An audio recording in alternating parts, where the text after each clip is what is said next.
Good morning, children. Welcome to sociology class. This video is the second part of the chapter Role of Education in Creating Social Change. In this part, we are going to discuss two topics. First, the role of teachers in education, and second topic is right to education, which is also called RTE. Let us begin with the role of teachers in education. For human beings, education is imparted directly through other human beings, without which no one can grasp and realize it. In human society, the learning process is not so simple and natural. Here, the input of teacher is of great importance. A teacher, with his or her personality, social commitment, general awareness, and depth of knowledge, presents an ideal in front of the students. So, the role of teacher is not only related to imparting knowledge, but also to his or her overall contribution. So, let us discuss the role of teachers in 5 points. The first point is the teacher transmits intellectual and ethical heritage of humanity. While teaching, the student's teacher performs the function of communicating them with the entire heritage of humanity. The teacher teaches a particular subject but is always relating it to the wider scope of our society, culture, and also heritage. Only information giving is not the function of a teacher. So, the teacher transmits intellectual and ethical heritage of humanity to the children.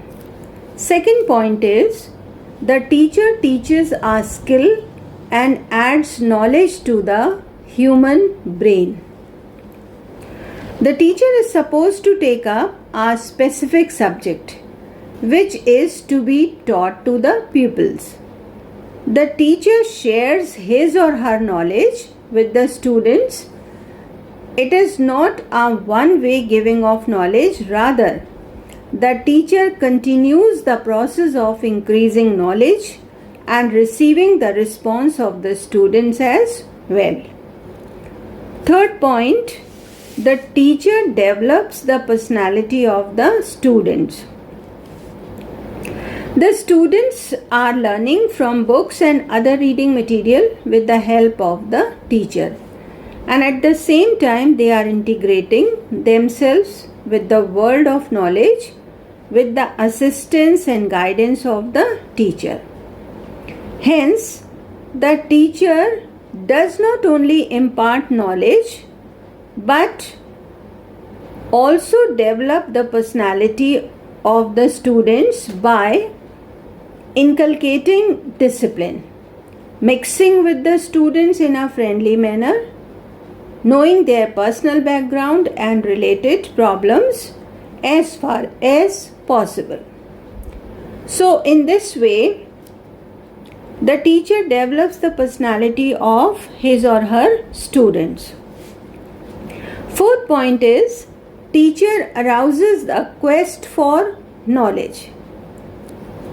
The work of the teacher is not limited within delivery of lecture on a specific topic. Rather, the teacher trains the students to ask questions. He or she is not expected to provide a fixed set of information and knowledge, but to extend the mental horizon of the students. So, it is teacher who arouses the quest for knowledge among the students. And fifth and last point is the teacher carries an image and an ideal in front of the students. The teacher is expected not only to acquire communicate and advance knowledge, but also to live in accordance with a high standard of moral integrity. Though it is not always possible for a teacher to live an ideal life, the teachers generally represent the ideals that they preach before the students. Whatever a teacher says, he or she must be true to it, when only the students can leave faith in the teacher and can try to understand the real implication of the knowledge. So, a teacher is always an ideal for his or her students. So, from the above points, we have seen the role of teachers in education or in the field of education. So, we can say that the role of the teacher can be best performed only when the atmosphere is created in proper shape. Otherwise, the teachers alone cannot do anything. Now, our second topic in this video is right to education, or in short we call it RTE. So let us see what is RTE, or right to education. Since the Universal Declaration of Human Rights in 1948, right to education has been accepted as one of the basic rights. Most of the later conventions ratified that right to free and compulsory education without discrimination on the basis of caste or creed or race and of good quality is to be ensured for all, irrespective of their background and ability. The Constitution of India, adopted in its Article 45 as a part of directive principles of state policy, has mentioned free and compulsory education for all the children below the age of 14 years.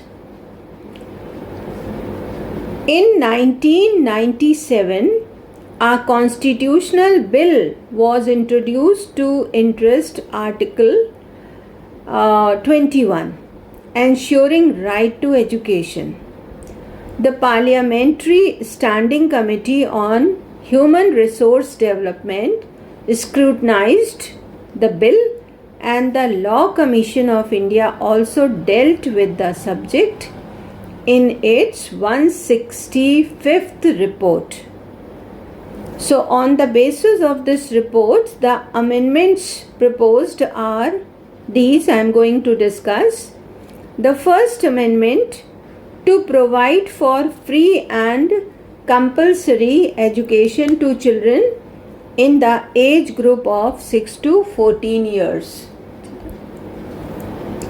Second, to provide under Article 45 of the Constitution that the state shall endeavour to provide early childhood care and education to children below the age of 6 years. Third, the amend Article 51A of the Constitution so as to state that it shall be the obligation of the parents to provide opportunities for education to their children. So these are the three proposed amendments in RTE. Now I am going to discuss some of the implications of RTE. The right of children to free and compulsory education, RTE Act, implemented in 2009. It is a historic moment in the history of Indian education. This national provision is a landmark that would benefit all.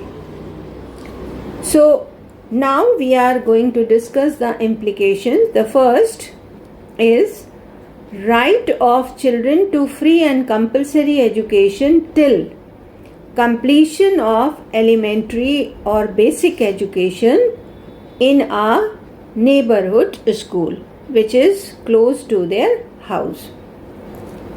Second, it clarifies that compulsory education means obligation of the appropriate government to provide free elementary education to every child. Free means no child shall be able to pay any kind of fee or charges or expenses which may prevent him or her from getting the education, and it is for the age group of 6 to 14 years.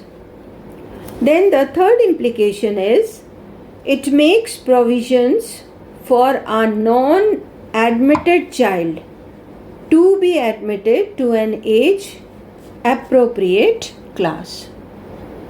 Then fourth, it specifies the duties and responsibilities of appropriate governments, local authority and parents in providing free and compulsory education. Then fourth, it lays down the norms and standards relating to these things. First, the pupil-teacher ratios. Somewhere it is 1 teacher for 30 or 35 students. Then buildings of the school and its infrastructure. Then school working days and teacher working hours. Then next is it provides for rational deployment of teachers by ensuring that the specified pupil-teacher ratio is maintained for each school. It also provides for prohibition of deployment of teachers for non-educational work. Means the teachers should be employed only for the teaching work. Next, it provides for appointment of appropriate well-trained teachers, that is, teachers with the requisite entry and academic qualifications. The teachers should be well-trained. Next, it provides for development of curriculum in consonance with the values enshrined. The curriculum changes according to the laws or other things according to the modern changes or social changes in the constitution, and which would ensure the all-round development of the child. So all these are the implications of right to education. So we can say that right to education is definitely an addition to the initiatives taken by the government to make society more aware about the importance of basic education. However, an act of this kind is not the solution for everything that caused inadequacy in the sphere of education. Even when education is a right, most of the people hardly have any intention to avail the right, as they are burdened with simple earning needed for their family life. While managing meals, they never understand the need for formal education. Rather, they depend much on immediate, unskilled earning. But we may hope that different organizations can now help people to claim for their right to education, and gradually society as a whole will support the cause of free and compulsory education.